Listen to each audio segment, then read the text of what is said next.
আজি এটা বিশেষ বিষয়ত আমাৰ অসম অলিম্পিক সন্থাৰ মাননীয় সভাপতি,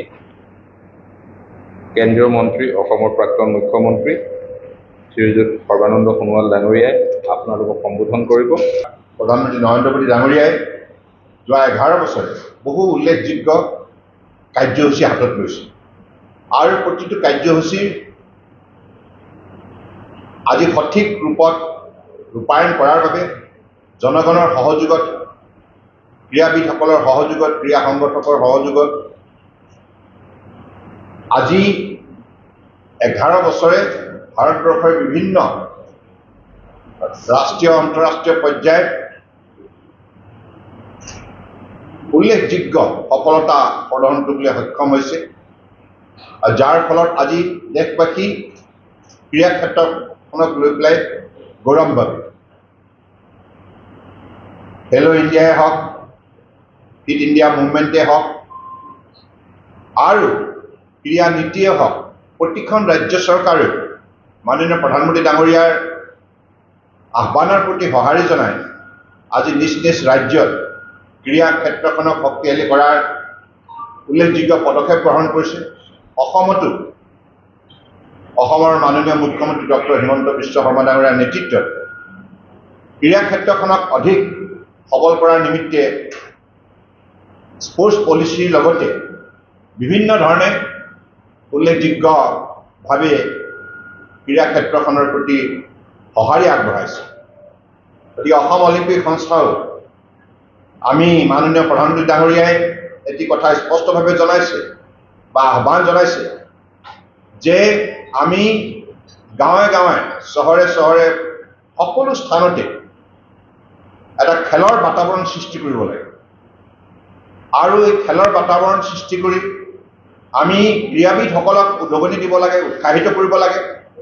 আৰু তেখেতসকলক বিভিন্ন ধৰণে সহায় সহযোগিতা আগবঢ়াব লাগে। গতিকে আমি অসমত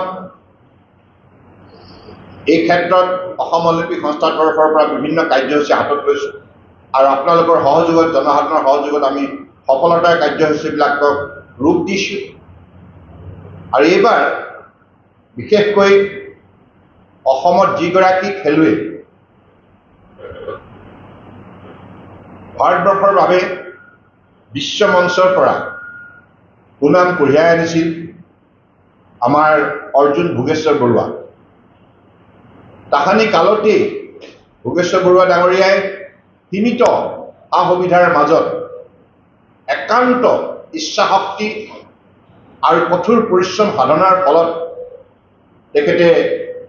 অসমৰ পৰা গৈ ভাৰতবৰ্ষৰ বাবে এছিয়ান গেমছৰ পৰা সোণৰ পদক লাভ কৰি গোটেই দেশবাসীক গৌৰৱান্বিত কৰিছে। সেইগৰাকী মহান খেলুৱৈৰ নামেৰে আমি 3টাকৈ পুৰস্কাৰ আমি প্ৰদান কৰাৰ বাবে সিদ্ধান্ত গ্ৰহণ কৰিছোঁ, যাতে উঠি অহা প্ৰজন্মই ভোগেশ্বৰ বৰুৱাক চিনি পায়, ভোগেশ্বৰ বৰুৱা ডাঙৰীয়াৰ বৰঙণিখিনি তেখেতসকলে বিশেষভাৱে অধ্যয়ন কৰে, আৰু ভোগেশ্বৰ বৰুৱা ডাঙৰীয়াৰ যি কষ্ট সাধনা, এই কথাবিলাকো তেখেতসকলে আয়ত্ত কৰিবলৈ সক্ষম হয়। কাৰণ এগৰাকী খেলুৱৈ বিশ্ব মঞ্চত সফলতাৰে পাৰদৰ্শিতা দেখুৱাব লগা হ'লে কিমান কঠিন পৰীক্ষাৰ সন্মুখীন হৈ আৰু এটা দীঘলীয়া শক্তিশালী যাত্ৰা সম্পূৰ্ণ কৰিব লগা হয়, আৰু ইয়াৰ মাজত শৃংখলাবদ্ধতা, নিয়মানুৱৰ্তিতা আৰু একাগ্ৰতা, কঠোৰ পৰিশ্ৰম, সকলোবিলাক বিষয়ত এগৰাকী খেলুৱৈ কেনেধৰণে নিজৰ চৰিত্ৰ নিৰ্মাণ কৰে, আৰু এই কথাবিলাক আজি উঠি অহা প্ৰজন্মই যদি বিতংভাৱে জানিবলৈ সক্ষম হয়, তেতিয়া নিশ্চিতভাৱে আৰু তেনেধৰণৰ ভোগেশ্বৰ বৰুৱা আমি বহু ইয়াৰ পৰা ভাৰতবৰ্ষৰ বাবে, বিশ্ব মঞ্চৰ বাবে আমি প্ৰদান কৰিব পাৰিম। যে 3টা আমি ৰাষ্ট্ৰীয় ক্ৰীড়া বঁটা অসম অলিম্পিক সংস্থাৰ তৰফৰ পৰা প্ৰদান কৰিব বিচাৰিছোঁ। 3টা শাখাত প্ৰথমটো হ'ব বছৰৰ শ্ৰেষ্ঠ ক্ৰীড়াবিদ, দ্বিতীয়টো হ'ব ক্ৰীড়াত জীৱনজোৰা সাধনা সন্মান, তৃতীয়টো হ'ব বছৰৰ উদীয়মান ক্ৰীড়া প্ৰতিভা। প্ৰথমবাৰৰ বাবে এইটো ৰাষ্ট্ৰীয় ক্ৰীড়া বঁটা, এইটো ৰাজ্যিক বঁটা নহয়, ৰাষ্ট্ৰীয় পৰ্যায়ত কন্যাকুমাৰীৰ পৰা কাশ্মীৰলৈকে গুজৰাটৰ পৰা অৰুণাচল প্ৰদেশলৈকে বিভিন্ন ৰাজ্যত থকা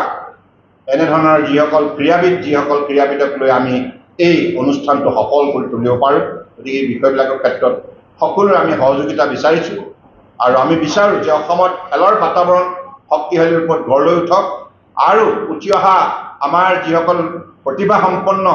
ছাত্ৰ ছাত্ৰী আছে, যুৱক যুৱতী আছে, তেখেতসকলে যাতে ভৱিষ্যতৰ দিনত বিভিন্ন ৰাষ্ট্ৰীয় আন্তঃৰাষ্ট্ৰীয় পৰ্যায়ত সুনাম বুটলিবলৈ সক্ষম হয়। আৰু আপোনালোক সকলোৱে জানে যে 2034 ভাৰতবৰ্ষত অলিম্পিক অনুষ্ঠিত কৰাৰ বাবে ইতিমধ্যে